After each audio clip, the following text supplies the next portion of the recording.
P, তোর একটা কথা বলি, তুই তো এখনো ছোট না বল? এই যে বাড়িতে এই শীতকালে কত লোকজন আসে, একটু পিঠে পায়েস খাবে, একটু বাড়ি খুব অবসর নোংরা লাগে, তো মামা বাড়ির লোকজনা কি বলে বলতো? বয়স নাই নাই করে 12-13 বছর হয়েছে বল। যা বাবা একটু বাড়ি ঘরটা পরিষ্কার কর। ঠিক আছে, আমি এখনই পরিষ্কার করছি।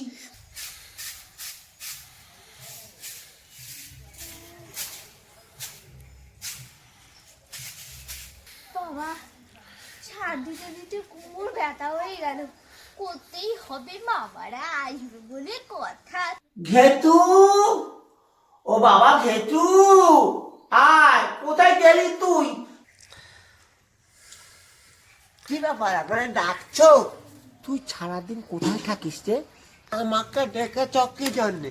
আমি একটু ওদের সঙ্গে ডাঙ্গুলি খেলতে গেছিলাম না, সকালে একটু যাই, দুপুরে একটু যাই, বিকালে একটু যাই, আর সন্ধ্যার সময় একটু যাই। আমি তো একটু সময় পাই না তো। আমি জানি বাবা, তুই খেলায় একটু সময় পাচ্ছি না। চল ঘরে আয়, অনেক কথা আছে, আয়। ফোন ঘেটুলে একটা ভালো কথা আছে। তোর মামা বাড়িতে মামা আসবে, তোর মামিটাও আসবে, সেই ফর্সা করে যে মামিটা আছে ওই মামিটাও আসবে, আর তোর মামার ছেলে মেয়ে ওরা আসবে। এইদিকে তোর পিচি আসবে, তোর পিচির বর আসবে, ওর ছেলে মেয়ে আসবে, সবাই আসবে, ওদের সাথে খেলাধুলো তো করবি। একটু ঘরটা গোছা বাবা, একটু ঘরটা গোছালে কি হবে না? বলবে না রে ঘেটু এরা খুব ভালো ছেলে মেয়ে। ঠিক আছে, আমি এক্ষুনি ঘর গোছাতে।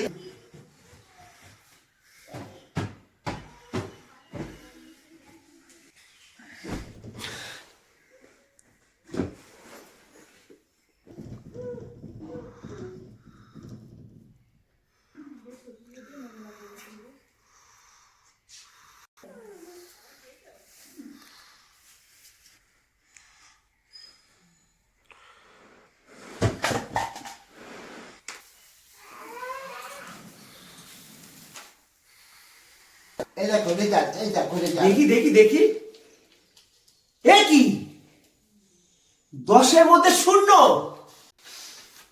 আয় তোরে দিচ্ছি। একই নাম্বার, একই নাম্বার। চুপ, কোনো কথা বল। 10-এর মধ্যে 0। দেখো দেখো, দুটো বড় বড় গোল্লা। ওরে ঠাকুর, এই কি কি শোনা, কি শোনা আছে আমার? বল বল বল। এত মাস্টার তোর পিছনে লাগা, আমি কি লাভটা করলাম? আর আমরা মাস্টার ছাড়া, কিন্তু খাওয়া দাওয়া ছাড়া আমরা 100-তে 100 পেতাম, বুঝলি? আর তুই কি করেছিস? এইটা তো তোমারই রেজাল্ট।